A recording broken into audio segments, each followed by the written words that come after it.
So thanks very much, everyone, once again for joining us for this post-match press conference. We're joined by Sodhi of New Zealand following India versus New Zealand. Hi, Ish.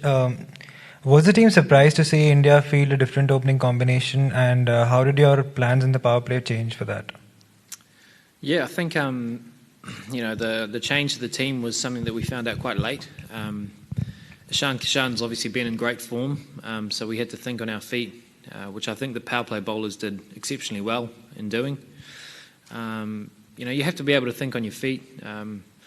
As a team, we speak a lot about adapting to conditions. That's a big thing that we try to pride ourselves on. And I think when you're faced with circumstances like that, to be able to respond quickly is a great test of character. And I thought the bowlers did that really well in the power play today. Happy birthday, Ish. Thanks, man. Play of the match. That's some way to celebrate. Yeah, it's pretty cool way to spend your birthday. I think you spend so much time your season or year away from your friends and family, so to have a day like that and beat a top quality side like India is pretty cool. There were some images of you and Satner kind of just smiling whilst Daryl Mitchell was kind of knocking the runs off. Is that a relationship that's kind of blossomed over time?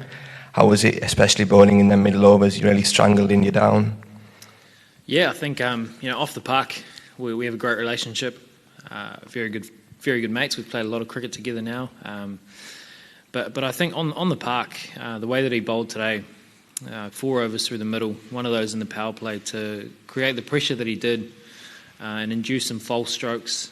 I think a lot of us bowlers benefit a lot from the pressure that he puts on through that middle period, and that can definitely never go unnoticed.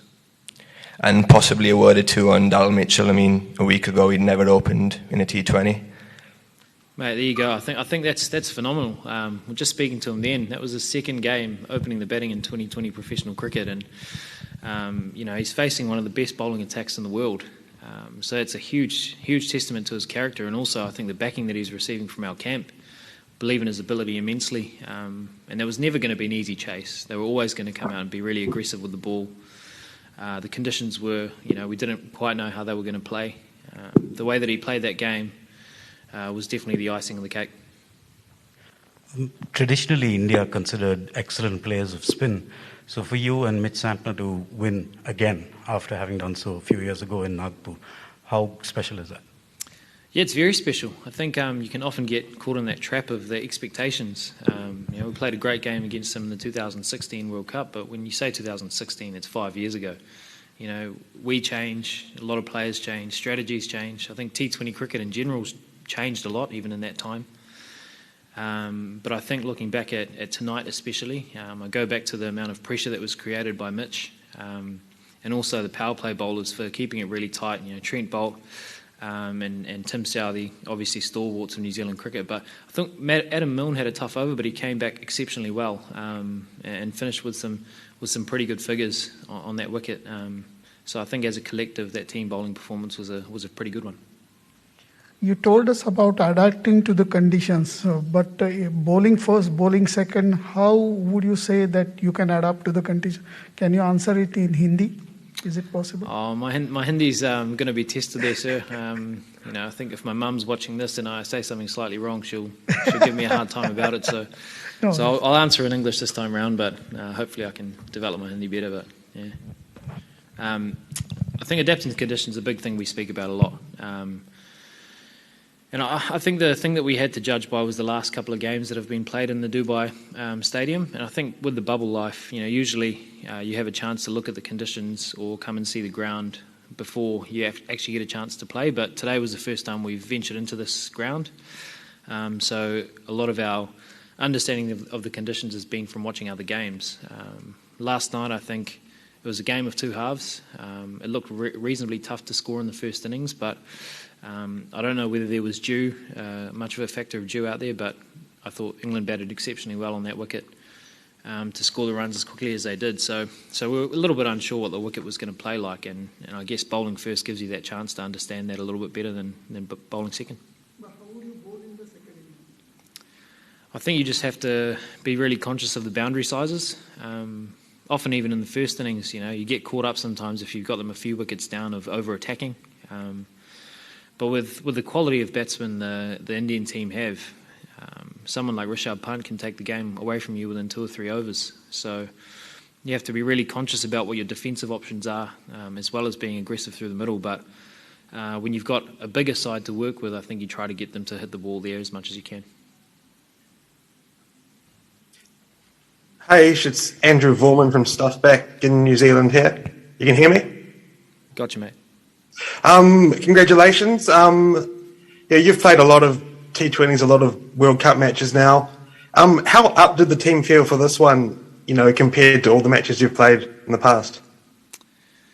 Yeah, I think the boys held their composure really well. I suppose it was quite hard not to think it was a big game in this competition for us over the past few days. But I guess it kind of was, but the boys just held their composure really well.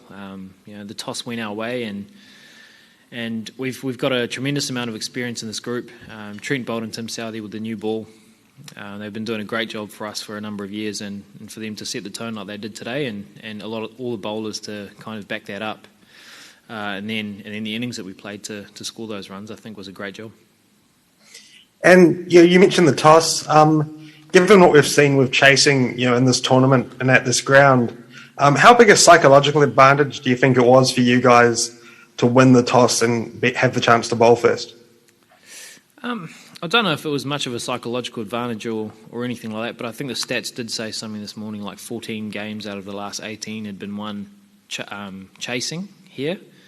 So I guess from a tactical perspective, I would assume both teams would have wanted to bowl, and that's just the way the cricket goes. The coin can only go one way, and thankfully it went our way today. Thanks, Ish, and happy birthday. Thanks, mate.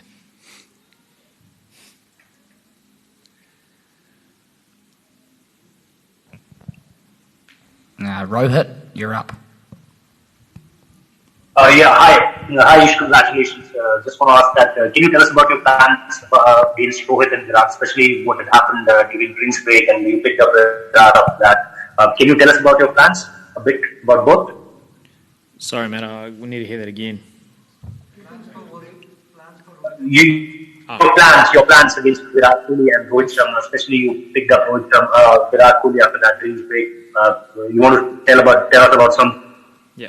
So I think the big one tonight was taking the batsman out of the equation. I think if you bowled to the conditions, it was important. You didn't want to get too full on this side, closest to us, because the boundary on the leg side was so small.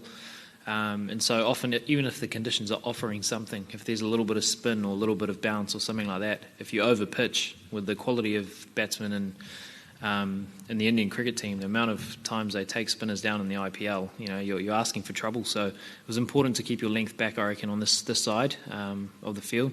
Whereas on the other side, to the leg side, was a lot longer. So you probably had a bit more margin for error with your length. So I think it was just being really conscious of that and making sure that you bowled to the conditions more so than the batsman. Thank you. Happy. Ayush, firstly, wish you a very happy birthday. Thanks, man. There have been lots of talk about tackling the DO in Dubai. Jasprit mentioned that DO made things difficult and balls weren't really stopping on the pitch. So in terms of practicing bowling with a wet ball and fielding with it, did you guys do anything different in practice? It's been interesting because I think there hasn't probably been as much dew as we've expected in the evening matches.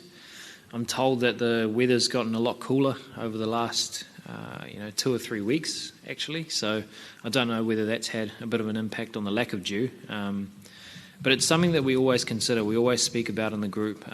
If we do, find ourselves in a situation where the ball starts to get a bit wet, who's got the towels and who can dry the ball off as quickly as we possibly can, because we've obviously got a time limit that we have to get the innings bowled by. So it's important to have those people with those towels out there if it does tend to dew up, but fortunately it hasn't been too bad so far. Thanks, Ish. All the best. Thanks, man.